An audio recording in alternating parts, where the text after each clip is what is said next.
A Long Walk to Water by Linda Sue Park. Chapter 4. Southern Sudan, 2008. Naya's mother took the plastic container from her and emptied the water into 3 large jars.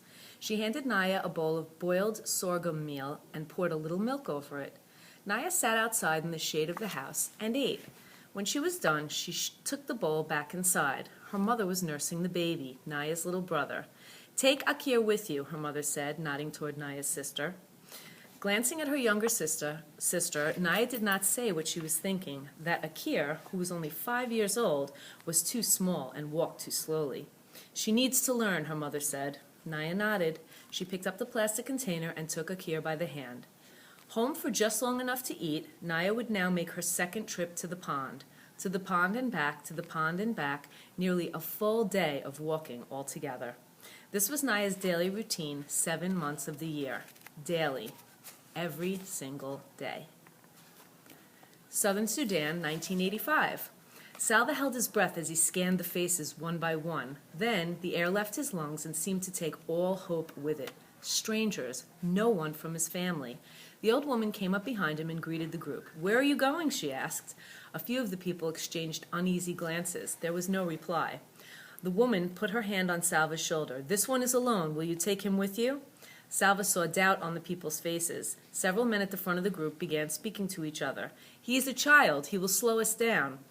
"Another mouth to feed. It's already hard enough to find food. He is too young to do any real work. He'll be of no help to us." Salva hung his head. They would leave him behind again, just as the others had. Then a woman in the group reached out and touched the arm of one of the men. She said nothing but looked first at the man and then at Salva. The man nodded and turned to the group. "We will take him with us," he said. Salva looked up quickly. A few in the group were shaking their heads and grumbling. The man shrugged. "He is Dinka," he said, and began walking again. The old woman gave Salva a bag of peanuts and a gourd for drinking water. He thanked her and said goodbye. Then he caught up with the group, determined not to lag behind, not to complain, not to be any trouble to anyone. He did not even ask where they were going for fear that his questions would be unwelcome. He knew only that they were Dinka and that they were trying to stay away from the war. He had to be content with that.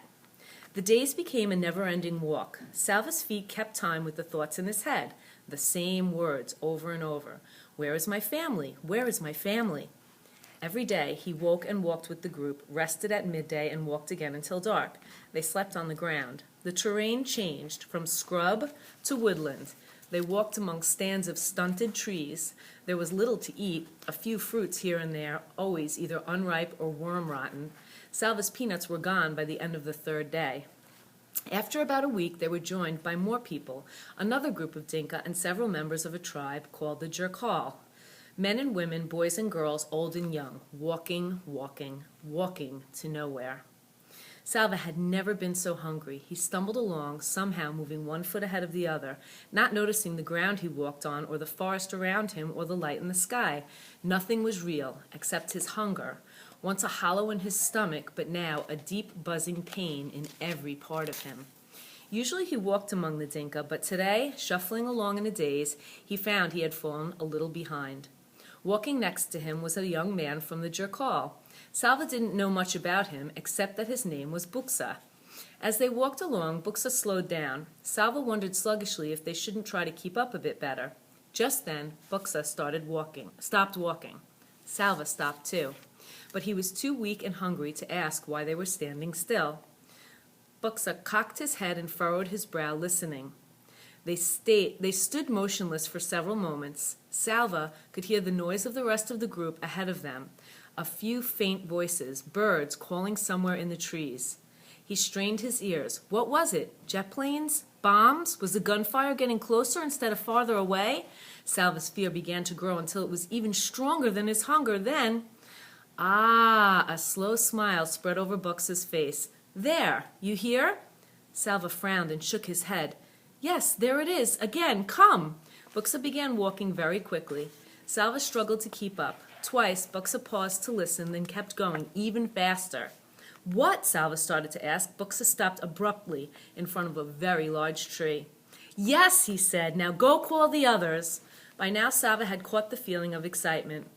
"But what shall I tell them?" The bird, the one I was listening to, he led me right here. Bux's smile was even bigger now. You see that? He pointed up at the branches of the tree. Beehive, a fine large one. Salva hurried off to call the rest of the group. He had heard of this, that the jerkal could follow the call of the bird called the honey guide, but he had never seen it done before. Honey, this night they would feast.